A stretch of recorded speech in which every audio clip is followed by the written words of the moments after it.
Hello and welcome to Mind Shifters Radio. I'm Tim Hayes. I'm your host for the first hour.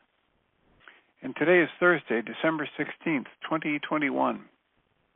As always, we're grateful to everyone who's joining us here today, whether you're listening live or through the archives, as we spend another couple of hours teaching and supporting people in using some of the most powerful, effective, efficient, and accessible tools I've ever encountered in my 47 years of doing therapy. These tools are available absolutely free at the website, whyagain.org.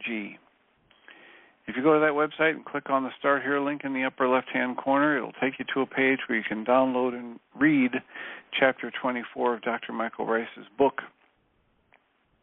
His book is titled, Why Is This Happening to Me Again? And that chapter of that book contains a narrative description of the primary tool in this work. That tool is called the Reality Management Worksheet, sometimes called the Reality Management Wake-Up Sheet. And it's a tool I've been using to great effect for over 17 years to improve the quality of my life and most of my relationships, and to turn any emotional experience that I perceive as negative into part of the infallible guidance system that each one of us has been given. You can also, from that page, just download the actual worksheet process itself. It's a simple PDF file. Click on the link, download it, print it off, copy it, and use it as often as you'd like. You can also download a whole host of audio files of shows like this one where people have called in and been stepped through the worksheet process and or given powerful testimonials about how the use of that process has improved the quality of their lives. And you can go to your app store and type in the three words Heartland Aramaic Forgiveness and get access to a completely free and private app that contains the Reality Management Worksheet, an abbreviated version of that worksheet process, and a copy of the Dragon Klingon game, which is a wonderful way to introduce these tools to even younger audiences. We hope people do that soon and often, as it frequently leads to comments, questions, and or testimonials. And if you have any of those to share with us, give us a call at 563-999-3581. And when you call that number, press 1. It will put a little question mark by your phone number, and I'll announce you by your area code, and we can have a conversation. We're also doing the Course in Miracles workbook lessons this year. Today is the 350th day of the year, and today's lesson reads, Miracles from the Creator's miracles mirror the Creator's eternal love. To offer those miracles is to remember the Creator, and through that memory to save the world. The commentary reads, what we forgive becomes a part of us as we perceive ourselves. The Son of Creation incorporates all things within himself as the Creator created him. The Creator's memory depends on his forgiveness. What he is unaffected by his thoughts. The offspring of creation are unaffected by their thoughts. But what the offspring of creation look upon is the direct result of their thoughts. So I can create the hallucination that I'm being attacked. I can create a belief that I have, deep vulnerabilities and that I can be hurt by what someone says or does, or that my essence can be destroyed by an angry look. And yet, who and what I am, who and what you are, is not affected by your thoughts about you. You are not the summation of your thoughts about you. That's the essence of this spiritual teaching. Therefore, Creator, I would turn to you. Only the memory of you will set me free. And only this process of forgiveness teaches me to let the memory of creation return to me, and then I can give it to the world in deep thankfulness. As we gather miracles from the Creator, we will indeed be grateful, for as we remember the creation, we, as the offspring of creation, will be restored in this reality of love. Course in Miracles experiment lesson from Pam Grout, lesson 50, is titled Manifestors Who Do Too Much. She quotes Amanda Palmer as saying, she would think things so hard that they showed on her face. Pam writes, I got an email the other day from a reader of one of my books. Help, she said, I can't figure out what I'm doing wrong. I meditate every day. I've made at least 3 vision boards. Every morning I make lists of positive aspects. I've got a focus wheel. And she says in parentheses, these last 2 are practices recommended by Abraham Hicks. And then the person goes on to say, and nothing is happening. Pam writes, I was exhausted just from reading her email. And here's what I told her after I took a few deep breaths. All of those practices are fabulous. I'm a fan of Abraham Hicks myself. And I know how tempting it is to work hard and to try. But when I try so hard, I negate the truth. I put up roadblocks to all the good that wants to manifest right before my eyes. This is important to say again. Everything I'm trying to manifest is already mine. It's right there in my field of potentiality. It's twiddling its thumbs. Except when I'm on a different wavelength. When I tune into the wavelength of, I don't have it, I'd better put on my running shoes and move faster and try harder. Potentiality that's right there in front of me, twiddling its thumbs, it becomes invisible. Just like a filmmaker decides upon which of many objects his lens focuses, I get to decide if I want to zero in on the stuff in the foreground, what I have now, or if I prefer pointing my lens on something else. Reality is never static or complete. It is an unending process of movement and unfoldment. I'm the cameraman. I choose what to unfold, what to put in my lens, and where to point my viewfinder. So I choose to focus on the miracles of creation, infinite abundance all around me, and the love, the energy of creation, the miracle of life, expressing in, through, as, and around me in each moment. That's our Course in Miracles workbook lesson and the Pam Grout Course in Miracles experiment commentary for today. And as usual, we've got about 50 minutes to talk. What's on your mind? How can we serve you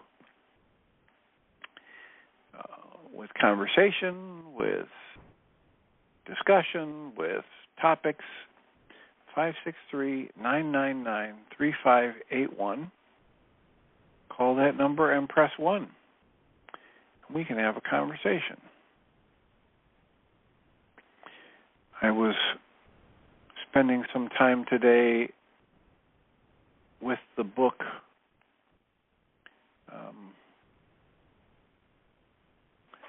The topic of the book is evading me, but it's about the history of us as human beings. It's about the idea that is so wrong and so simplistic that we had a very linear progression of civilization, moving from being hunter-gatherers into the agricultural world and then accumulation of wealth. And the title of the book is The Dawn of Everything, A New History of Humanity. And it's by David Graeber and David Wengrow, Wengrow. And the reason that I thought to mention that book here in this show is because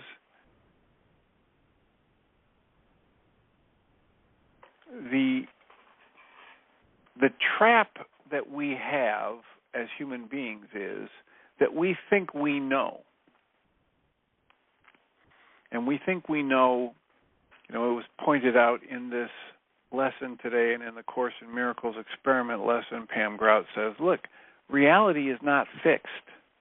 Actuality is not a fixed thing. It's this constant flow of the creative forces.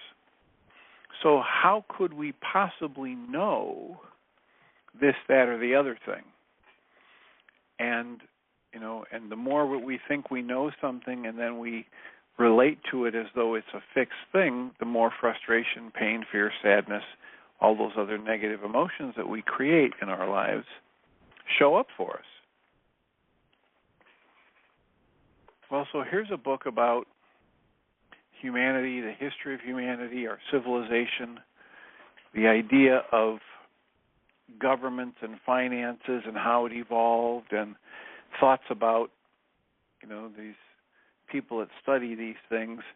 They're often coming up with theories about who we are as people and what we need and why we have to have governments and why we have to have kings and leaders and queens and the theories of how all of this developed, that the scholars write about and discuss amongst themselves, are so convoluted and they're so constricted and they've been curated out from the actuality of life. And it takes, absolute genius, like I believe at least one of these men, David Graeber, is, probably both of them. If he's writing a book with this David Wengrow, I guess he's probably another genius person. But it takes extensive exploration and observation and questioning. All right, I think I have a really good question here. The question is, how did we get away from equality to have such inequality of wealth or inequality of power? How did we get, so unequal in our treatment of other human beings? And I think that's a great question. I'm going to go off and I'm going to do research to figure out how that happened. We don't even realize, wait a minute, what that means is I'm assuming that at some point in time there was equality. There was this concept of equality with my definition for it. And there's no evidence that there was ever at any point in time. Sure, there are stories like the Garden of Eden where everybody's equal and nobody wears clothes and everybody has everything provided for them. And the everybody, of course, in that story is just two people, one man and one woman. So that's not evidence.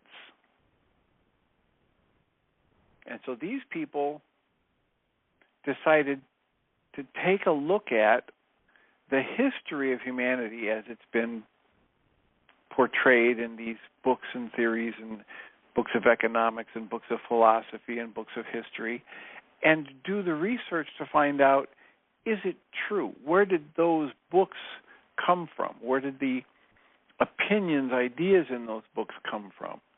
What does it look like if we go to indigenous people and start looking at what they had as a pattern of society, as their knowledge, as their philosophy, as their wisdom, and how does that mesh with what's in the academic books and the Western culture and the civilized culture? The point is, if I just take on face value what the book says or what the expert says, I set myself up to be led down the primrose path. I'm taking the blue pill. I'm believing what the experts say.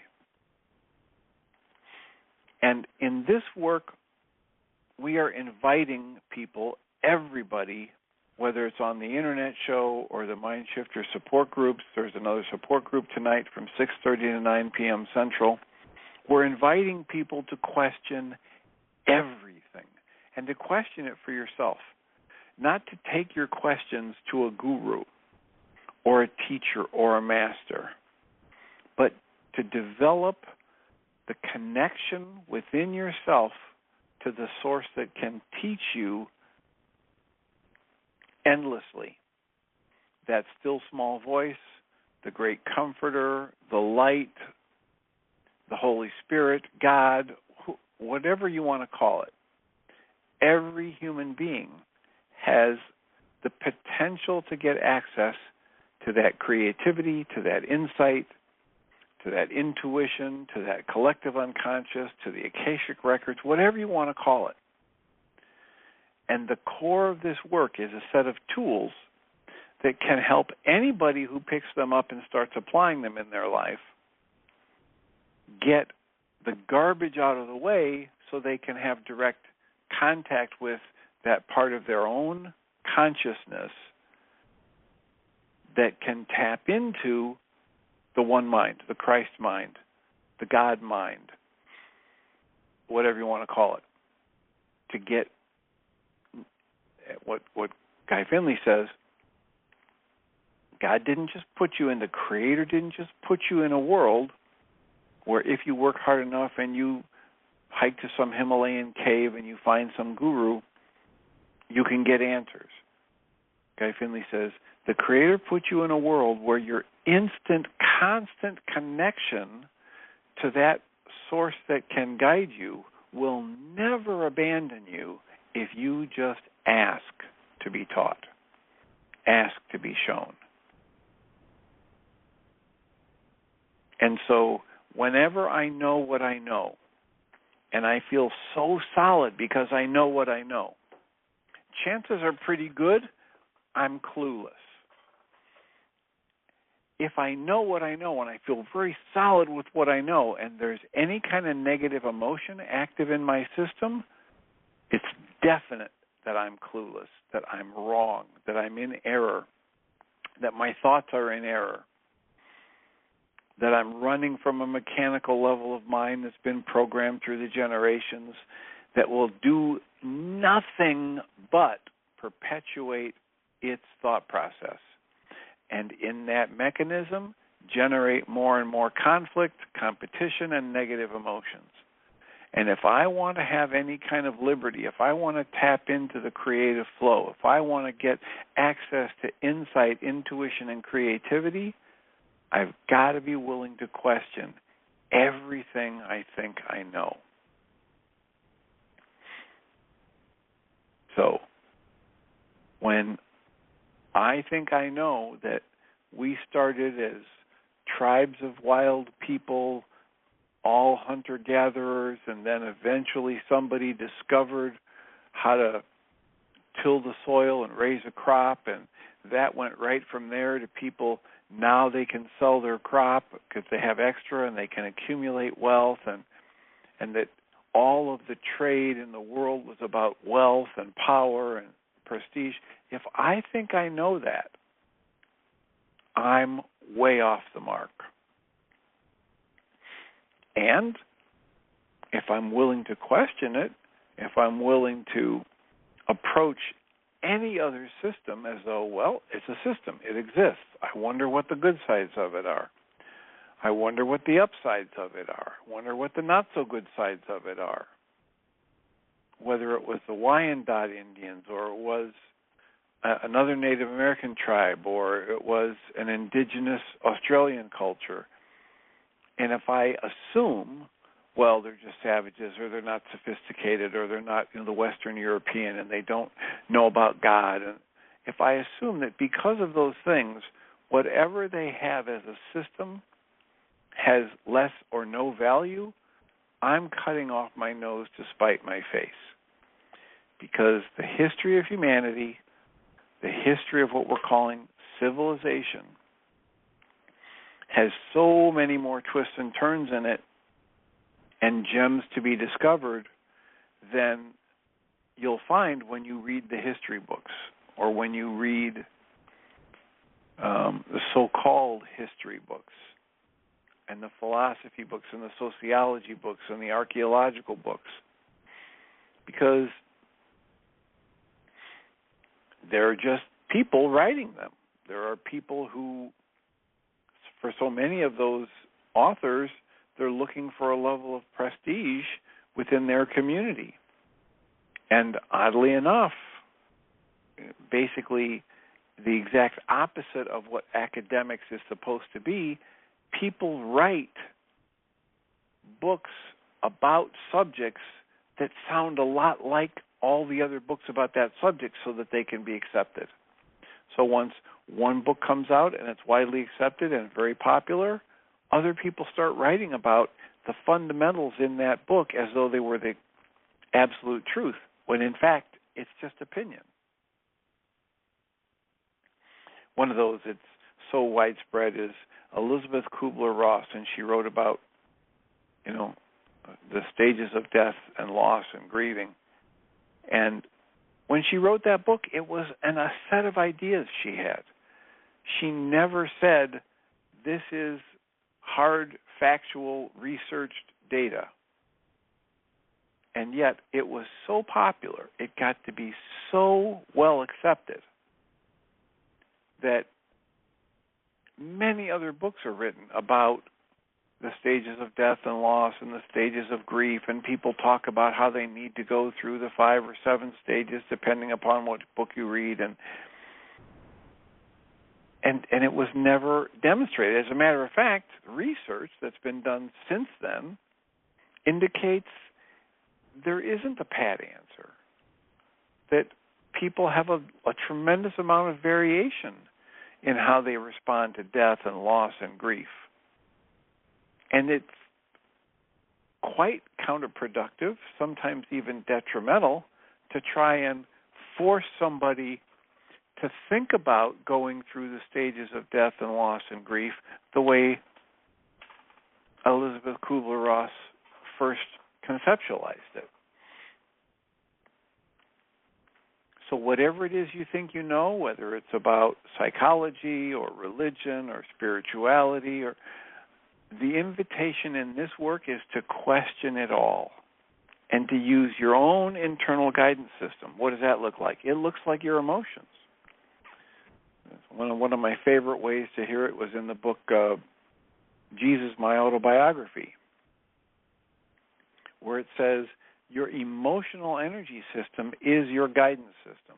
And if you're experiencing calm, peace, compassion, joy, affection, you're probably headed in the right direction. If you're experiencing any of the other emotions that we would call tension, anger, fear, guilt, shame, you're headed in the wrong direction. You're headed in the wrong direction with your thoughts, your words, and your actions. And when you get those 3 lined up, thoughts, words, and actions, in the right direction, you'll have a sense of calm. When you're tuning into the still small voice, when you're actually tapping into insider intuition, one way you can know, is this the real thing, or am I just making this up? Is my ego trying to tell me? One way you can tell is if you're calm. If you've got a solid, calm, centered knowing, probably headed in the right direction. You're probably listening to the still small voice.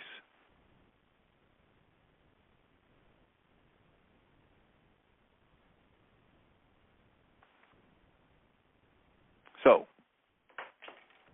563-999-3581. The little clock on the dashboard says we've got 34 minutes left. How can we support you? What's on your mind? If you're one of those people on the call that hasn't spoken in a while, give us the gift of hearing your voice and your comments or questions. 563-999-3581. Call that number and press 1.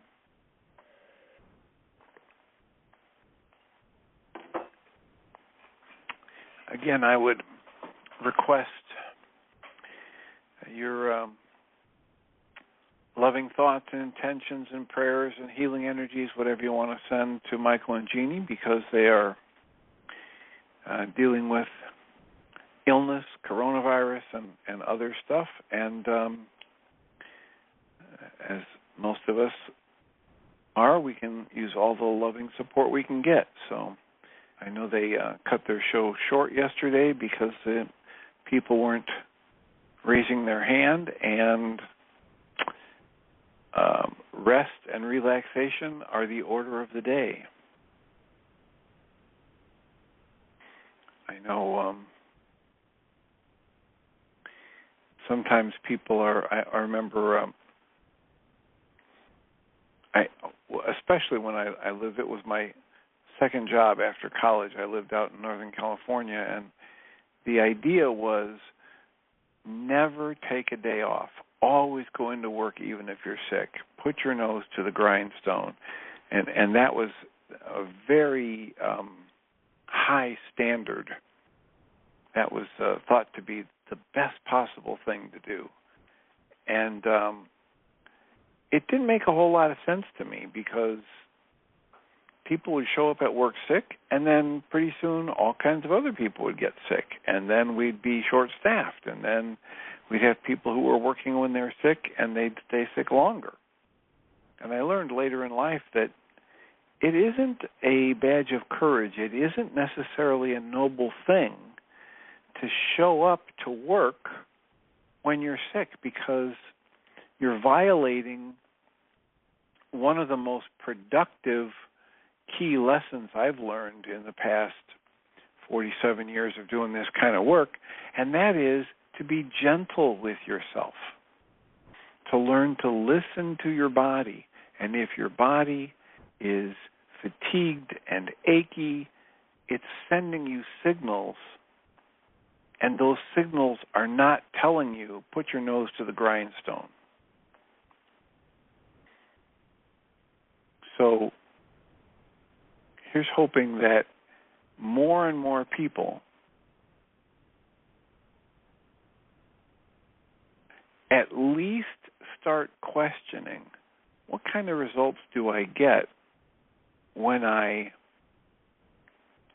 try to push through an illness or a pain or a discomfort, as opposed to when I'm gentle with myself and nurture myself and listen to the body when it says a nap would be a good thing, rest would be a good thing, a mental health day would be a good thing.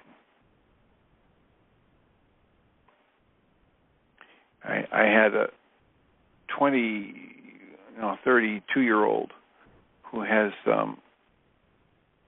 young sons, and he got the word that his sons had tested positive for coronavirus.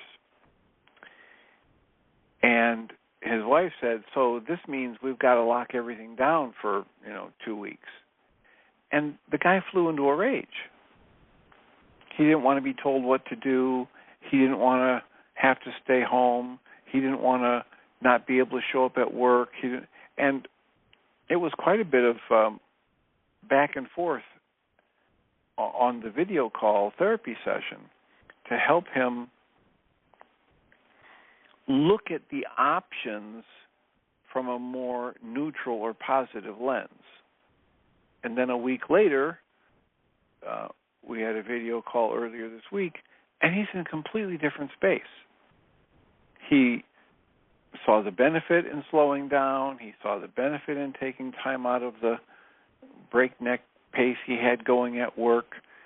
He spent, I think he said he had 3 days where his body was so fatigued that he only spent 8 hours awake each of those 3 days.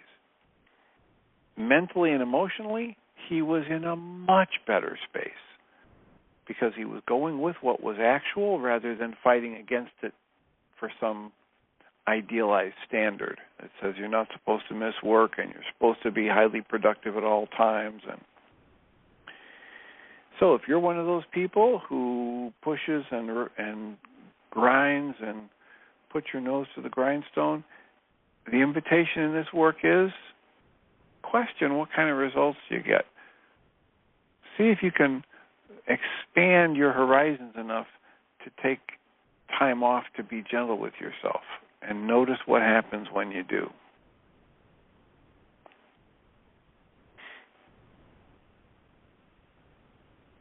Just notice. So our call-in number is 563-999-3581. We still have plenty of time to entertain your comments or questions. I've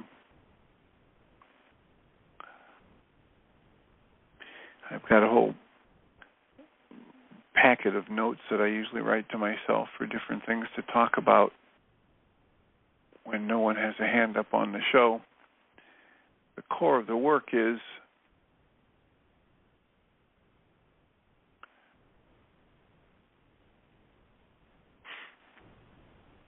to learn and grow each day, but I'm learning and growing about myself.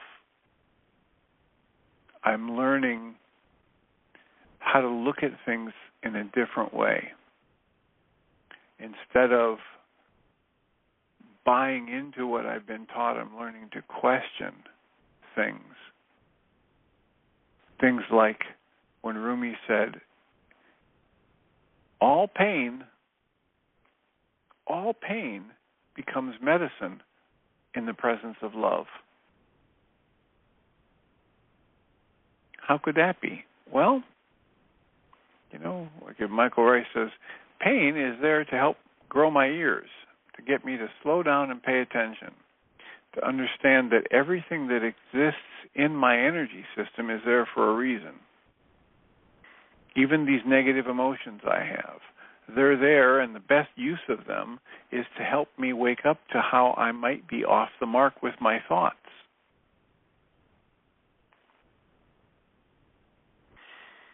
If I continue to think I know I'm right even when I'm in pain, I am missing the point dramatically.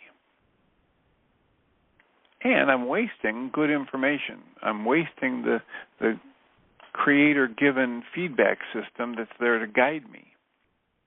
I had somebody on a call earlier today, and she said 2 times in a row, and my sister does this, and it's frightening. And I said, no, that's not the truth. She said, yes, it is. And I said, no, when your sister does that, it is not frightening. And she said, I know my system, and I know when my sister does this, it is frightening to me. So we had to slow it down, way down, and say, look, the outside event doesn't cause fear in me. The interpretation that I place on the outside event can contain thoughts that if I pour enough energy into them, I generate fear, and or the interpretation I place on my sister's actions can resonate energy of fear that I brought with me into this situation. That can happen. That does happen. And at the same time that happens, what my sister does not cause fear in me.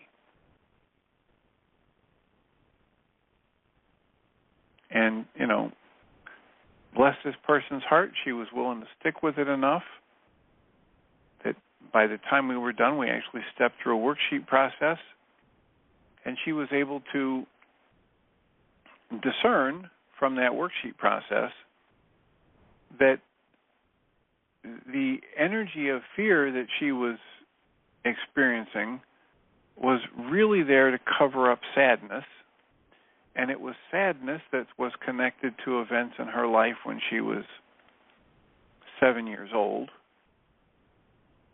And she stayed open enough in her thought process to be able to question, was what her sister was doing actually causing her fear? and she woke up. She was able to wake up. And in the wake up, she moved from the fear into the sadness, and she started to see the connection to life events from as early as 7 years old. And here she is, in her 40s, clearly no longer a 7-year-old. But she was able to wake up and understand that the events that happened when she was 7 and the thoughts, beliefs, and energies that she downloaded from that time are still in her system. And if those things get activated and she uses those things to construct her interpretation of life today, she relives the negative energies, the sadness, the fear, the negative beliefs about the world and the way she's being treated as though she were still 7 years old.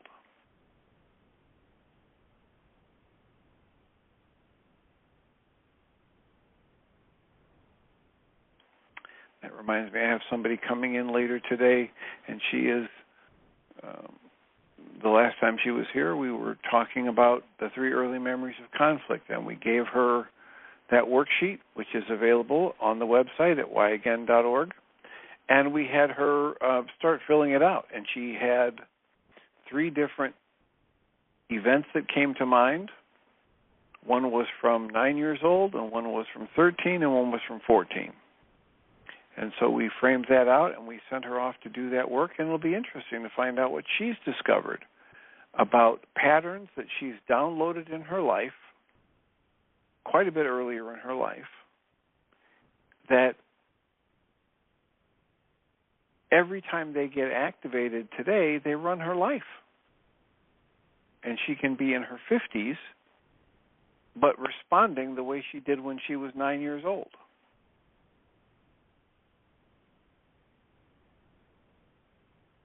And I don't know how your life is working these days, but I can tell you with great clarity that if I continue to respond to things today the way I did when I was 9 years old, my life doesn't go so well.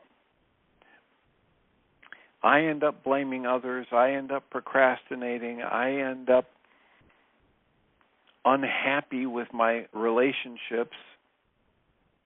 I end up far less productive as an adult than I could be if I'm acting from my adult sensibility and with full access to my resources and training and life experience. But if I'm walking around as a grown man and my 9-year-old traumas get activated and my worldview, my actual perception of life as it's unfolding is driven by those energies, traumas, beliefs that I downloaded when I was 9 years old, my life doesn't go so smoothly. So, there's a whole host of tools available. The reality management worksheet is one. The 3 early memories of conflict is another. The codependence to interdependence worksheet is another. And in that one, I map out all the things that I believe people have done to offend me in my life. And then I specify what they did to offend me, what my punishment thought is for them, what my advice is to them. And last but not least, I get very clear about how I'm going to get busy and apply my advice to them in my life.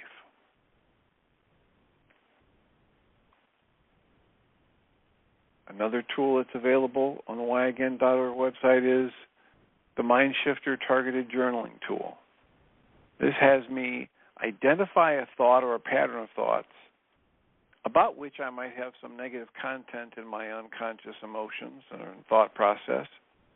And I craft a time in my life. I carve it out. I don't wait for it to happen. I carve out the time to spend an hour or more writing with no distractions. I get myself a stack of papers.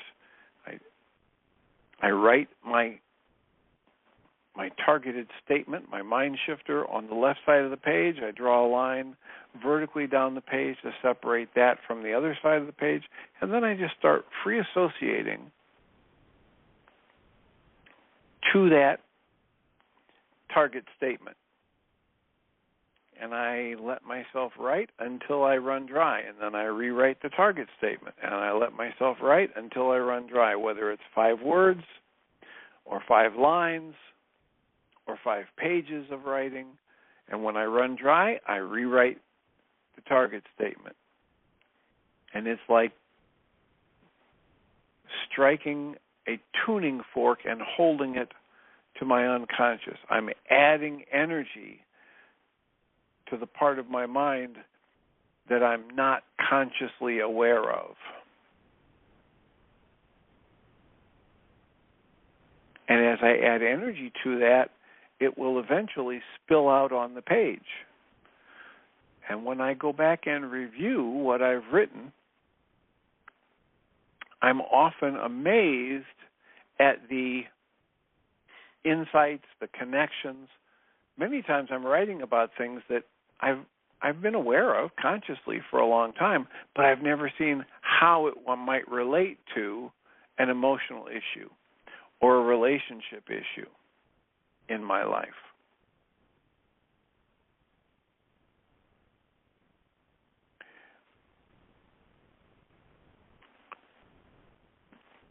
So I can use the reality management worksheet. I can use the 3 early memories of conflict. I can use the targeted journaling that Michael calls the mind shifter tool.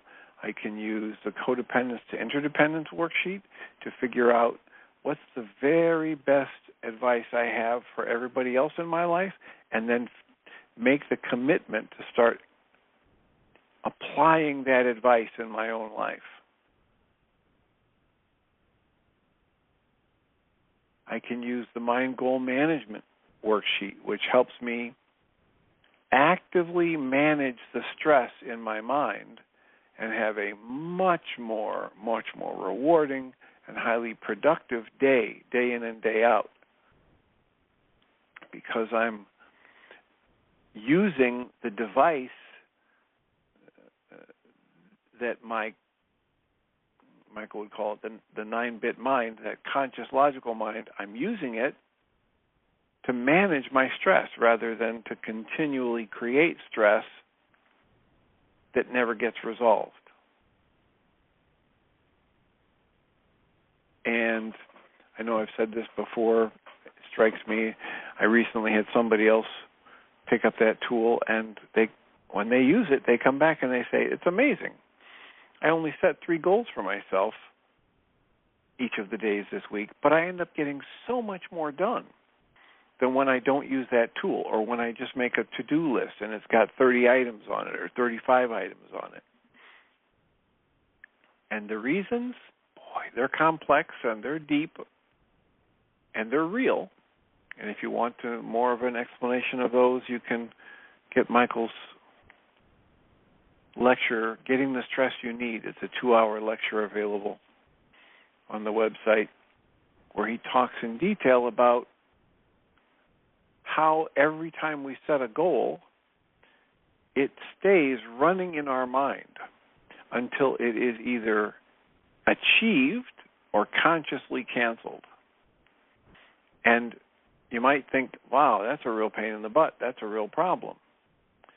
But it's just the way things work, and if I understand how they work and I learn to work with them, it becomes a very powerful tool for my life to be more well-managed and for me to be more productive and efficient and effective.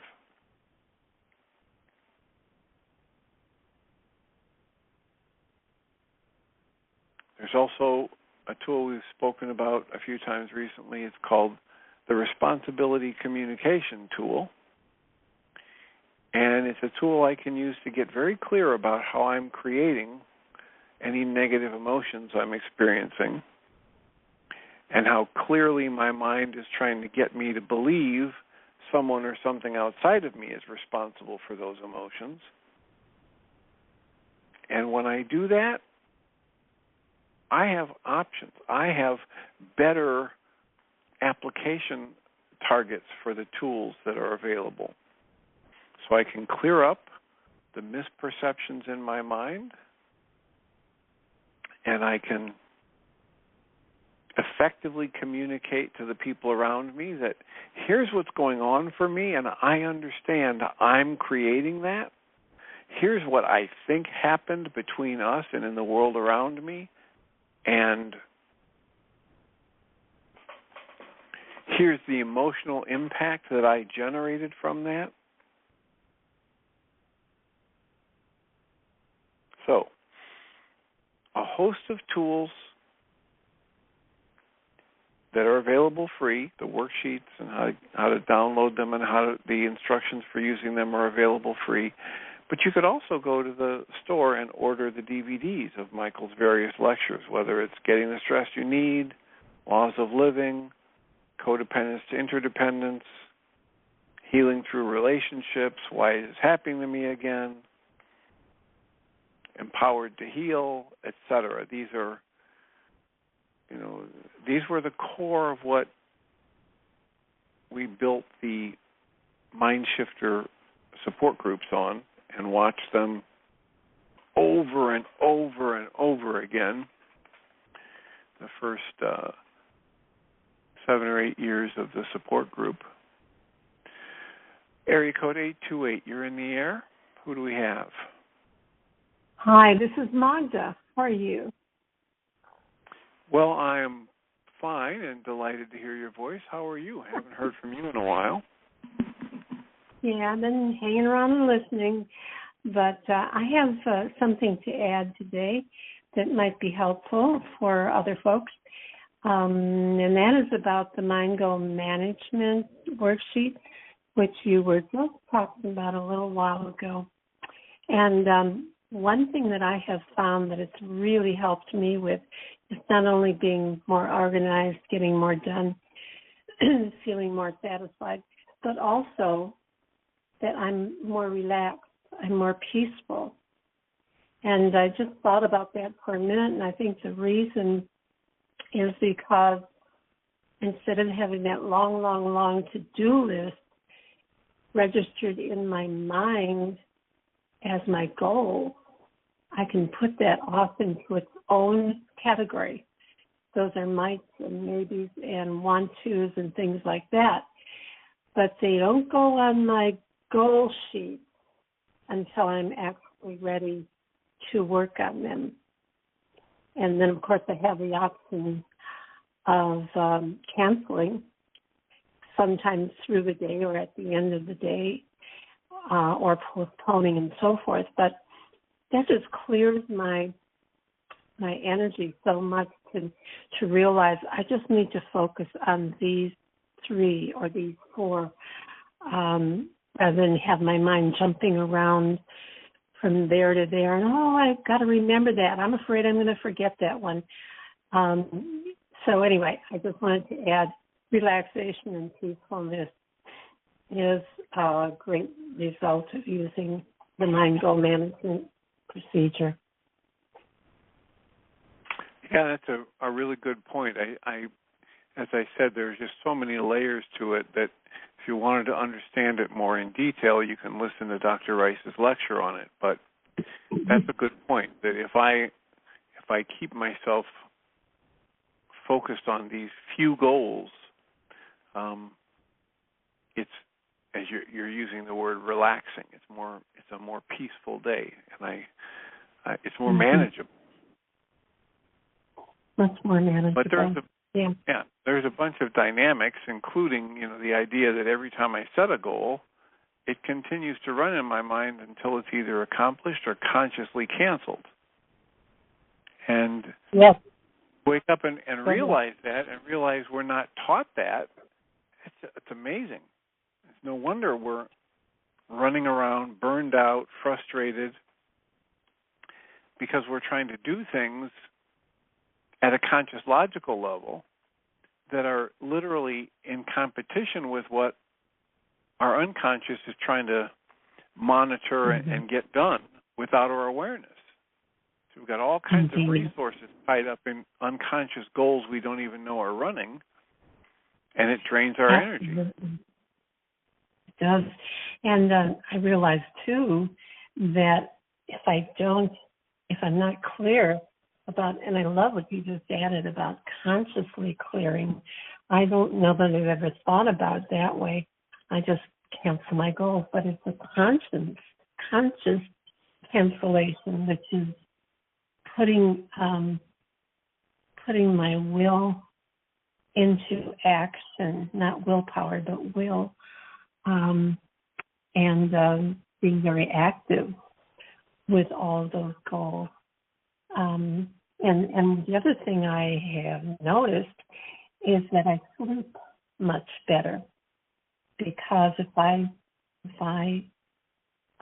don't do this process, I have all that stuff running in my mind when I should be sleeping.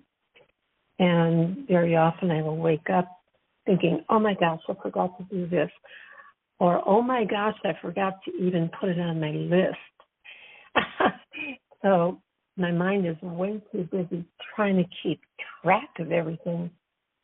And there's just no need for it. It is so simplified when using this method. So I'm glad you brought it up.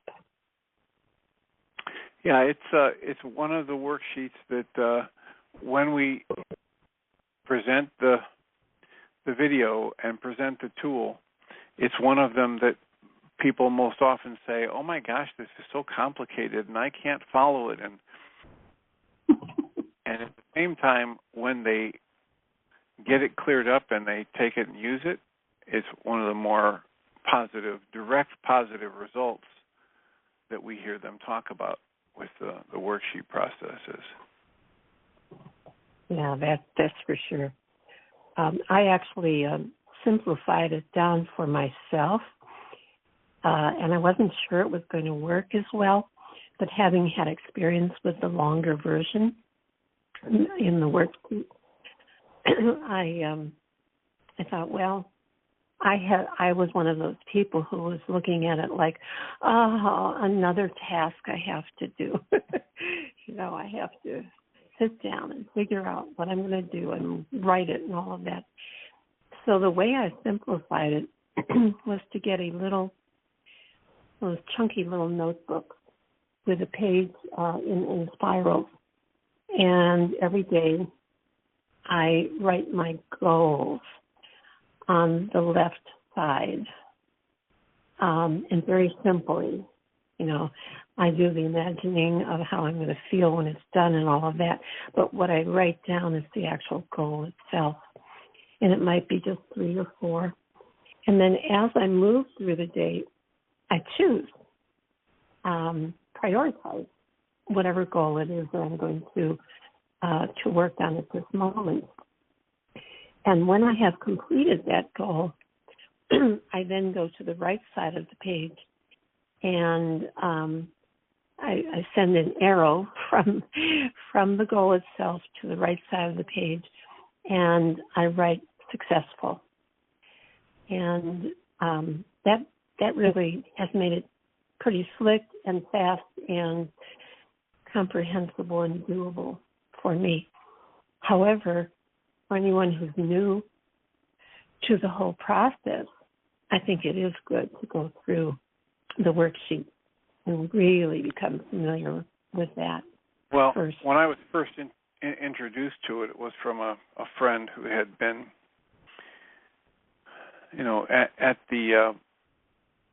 at a live session where Michael presented it, and he was a very, very, very bright, very creative person, and so he came and showed me, and he had a very simple bifold folder. You just open it up, and there's 2 pockets in it, and he had a little pad of paper, and he had Post-it notes.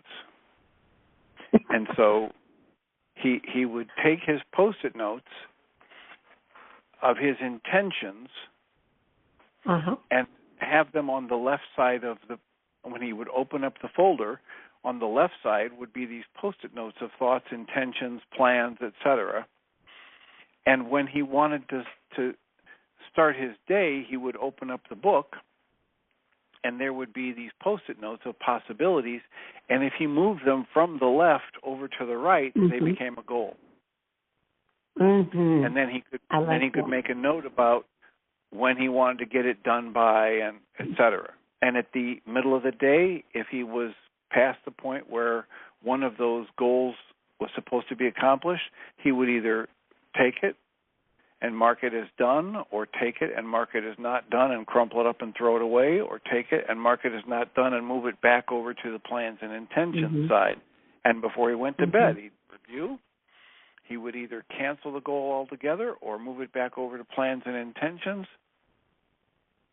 And that's how I got introduced to it. And that in itself is useful. But there's a lot more to be learned about managing the stress of your mind, the consciously canceling the goals, the depth and the richness of that is available if you watch the whole 2-hour lecture on getting the stress you need. There's a lot of nuance and a lot of, and then if you start working with it and you're working with the actual worksheet, then there's all kinds of things. And people, you're not the only one who said, hey, this would work better for me if I modified it a little bit. And when you do that, you start getting a system that's tailored specifically to you and even more efficient. So congratulations on doing that. Well, thank you. I really like the technique that your friend showed you, because at the end of the day, the right side is totally empty. It's clear. Exactly. Which is how we want our mind to be. Yeah. Right. That's cool. That's what he says. It's a nice visual for him. He was a visual organizer, and he wanted that side of the book to be just clean slate. Yes, absolutely. I love that. I'm going to try that.